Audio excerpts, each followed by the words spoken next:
ሌሎች ህዝቦች ልሂቃን ታሳሪዎች ያላቸው ከትግራይ የፖለቲካ ልሂቃን የታሰሩ አላቅም። እኔ ከኦሮሞም ብዙ የታሰሩ ሰዎች ነበሩ፣ ተፈተዋል። በሰፊው ታስሮ ያለ ልሂቃኖቹ ከአማራ ህዝብ ያሉ ተወካዮች ናቸው። በርካታ አማራዎች በፖለቲካ አስተሳሰባቸው በማንነታቸው ታስረው ለረጅም ጊዜ በእስር ቤት እየተንገላቱ ነው።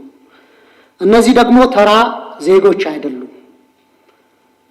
ማህበረሰቡ ጉልሃን ብሎ የሚለያቸው፣ ማህበረሰቡ ልሂቃን ብሎ የሚያስቀምጣቸው የሐሳብ መሪዎች ናቸው።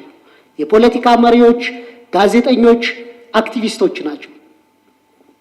የህዝብ ተወካዮችም አሉበት፣ የተመረጡ የህዝብ እንደራሴዎች።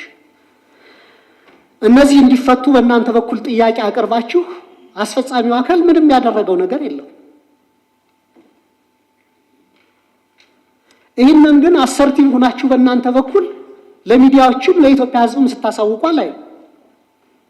መንግስትን ይህን እንዲያደርግ ጠይቀን ለምክክር ሂደቱ እንዲያግዘን ይህን ጥያቄ አቅርበን በመንግስት በኩል ትብብር አላገኘንም ብላችሁ ስትገልጹ አልሰማም። ከገለጻችሁትም በለሆሳስ ነው የምትገልጹት። እና አሁንም ቢሆን እኔ ከመጀመሪያው ይህን ሂደት ከመደገፍ ተነስቼ አሁን ኢንዲፈረንት የሆንኩበት ሂደት ነው። ኦልሞስት ስሜት አልባ ነኝ። በዚህ ሂደት የሀገሪቱ ችግር ይቀረፋል የሚለው ተስፋዬን አጥቼበታለሁ። ባለው ሂደት ገምግሜ አይቼው ማለት ነው። አሁንም ግን እየቀረቡ ያሉ በእናንተም በኩል በተወያዮችም በኩል የቀረቡ ጥያቄዎች በደንብ ጎልተው ለኢትዮጵያ ህዝብ መገለጽ አለባቸው ብዬ አስባለሁ። አሁን ባይዘወይ ሌሎች ህዝቦች ልሂቃን ታሳሪዎች ያላቸው ክቡር ኮሚሽነር ለመረጃዎት ያክል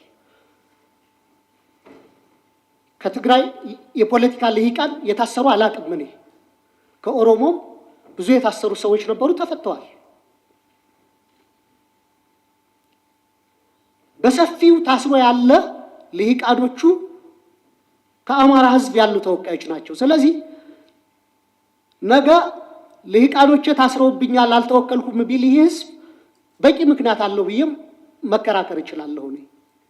ስለዚህ ይህ ጉዳይ መፍትሄ ቢሰጠው አሁንም